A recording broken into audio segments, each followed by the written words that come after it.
I don't find it without like I don't know, some amusement that most of the guys that I know in the Iron Age all spent at least as much time as I did in music before we found our way here. The other thing I find is that a lot of them are people that have spent a lot of time in libertarian circles. That's the closest thing I could get behind as libertarians, to be honest. So, like lots of libertarian I musicians and believe it. stuff like that, which is entertaining also because I don't usually think of libertarian musicians as being good creators, but the ones I find here tend to be better than others. So I'll take that as a compliment. I think there was like a little compliment there tucked in. A shout out to JVP Music, since he was actually one of my first, like when I used to have a libertarian podcast, a libertarian music podcast. He was one of my first people I talked to, like many years ago. And all of a sudden, I get into this Iron Age thing, like, don't I know you from somewhere else? He's awesome, man. I might be doing something with him coming up. Shout out to JVP. He's the dude. Well, the thing the reason I think a lot of so much of that is because of the nature of the business. Certainly, people that have anything resembling a punk rock ethos, DIY is the thing. Like you learn how to do, because if you want to keep the stuff personal and keep it what you want it to be artistically, you have to do it yourself. It's the only way you're going to make it. I got thoughts on this. So yeah, like I said, decade in music, met my wife. She's like, you should keep making music. I was like, I'm going to write instead because I always wanted to.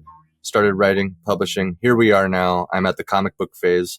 Now to my point, that was just to catch up any listeners.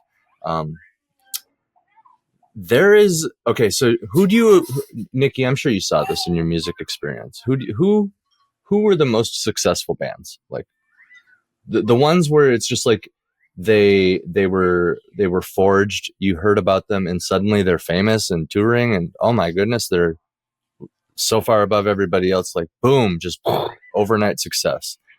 It's the ones who did it themselves. Like I'm going to just like I have an example. Volumes, the metal band Volumes. They don't even have like the super best crazy quality like in their first their first album, but because everyone in the band could do it themselves, it just like the record label's like, oh, you just want us to put our name on it, and you literally got everything else covered because they established how many shows they could go to, you know, how consistent they sounded live, that they could record their own albums, stuff like that. And it basically, that's what it came down to, is the record labels looking at it like, oh, all we have to do is put our name on this. How do we not? Yeah, how do we not sign that, right? I mean, for me, when I think of like the true DIY, we'll find a way to make it happen at any time. The band that strikes me now, it's Polyphia. Like Tim did everything he possibly could to will that band into existence, essentially. Like that kid's story is just wild to follow. So wait, that's all DIY? I'd imagine they had a label by now.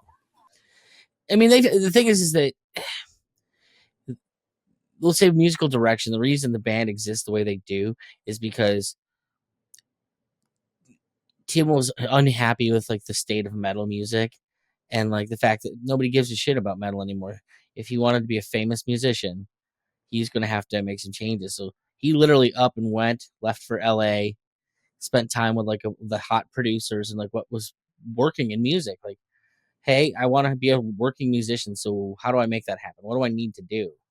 You know, and then goes back, you know, with the neck tattoos and all of the fashion. Your appearance. Like, okay, rule number 1, your appearance. There you go. And then we'll get to the music, you know, like.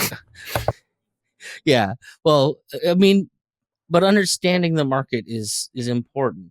Like, as my daughter would call him, the cute anime guy. Because that's how she thinks of Tim. He's the cute anime guy. He is. I think he's the cute anime guy. He's adorable as hell. I was like, what's this? Why does this guy look straight up like he was ripped out of a page of Death Note? This is a Death Note character playing guitar. What the fuck? Absolutely. I hate, he's so damn good, but you know, Tiger Moms will do that to you, you know? I love it. I find myself just like, robot, play Polyphia. You know, it's just okay. You know, I just get in those moods. For me, I always think is if you don't do it for yourself, you're not going to stick it out, and the people who stick it out are the ones that find the shortcuts eventually. Like if you suck and a label's dealing with it, they're going to cut you off. And if you don't find a way to monetize it for yourself or to make it cheap enough for yourself that it doesn't matter, you're going to give up. Like, and the people that are successful, the ones that do it until they are good, at the very least. Like, you do anything for 20 years, eventually you're going to get good enough to wait out the competition, I guess.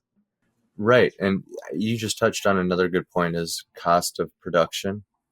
And just like lowering that, right? Because that ultimately gives you room to play with, like, because you could keep the same budget, but the lower you get the cost of production, maintaining the same level of quality best you can, you have more of that budget that you can allocate towards things like really good videos or whatever you need at the time, like you kickstarting that merch store or whatever, whatever the case is.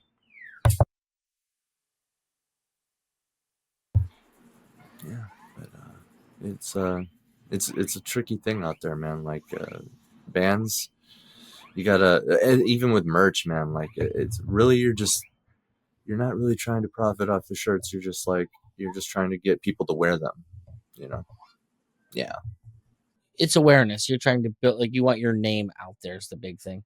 I mean, and cost cutting. I was just talking to someone the other day. Like, I remember how we used to do shirts. Like, someone was talking about like how much they paid for stuff. Like, when I was in a band, we used to just go to Marks or whatever the cheap, irregular stuff place was. I don't know, Value City or something, and buy a bunch of plain shirts off the rack. And then if you're really, really poor as a guy, you go and make a stencil and then you spray paint the logo. And if you're a little bit more money than that, you go and you photocopy the stencil to make a screen print out of it, and then you screen print it. You know, hardly costs a thing to do it. I remember picking up. I remember finding deals at Walmart where it was like X amount of like red tanks for like however many dollars a piece, and I'm like, oh holy shit, that's like $10 cheaper than than every website because tanks are expensive. Actually, like you'd think the more material, like a hoodie, like oh that makes sense. There's more material. No, tanks are like the second most expensive thing because they have to cut it out in a specific way. So there's less material, but it's more expensive. But yeah, we go into Walmart and get like a pack of those for like not very much, and then like do what we had to do. Figure, bring that elsewhere. Because I think we had some friends that were dabbling with like, their own little cheap printer. But like, yeah, dude, that takes me back. Well, and you know, the crossover here is like you do the crossover better. You sent me what you call it a press kit, and I'm just laughing my ass off because that brought me all the way back to the band sinks. And it's like, I've been telling people for a long time that what's really going on now is nothing new within the comic book, fiction, whatever industry, because music dealt with all this 20 years ago.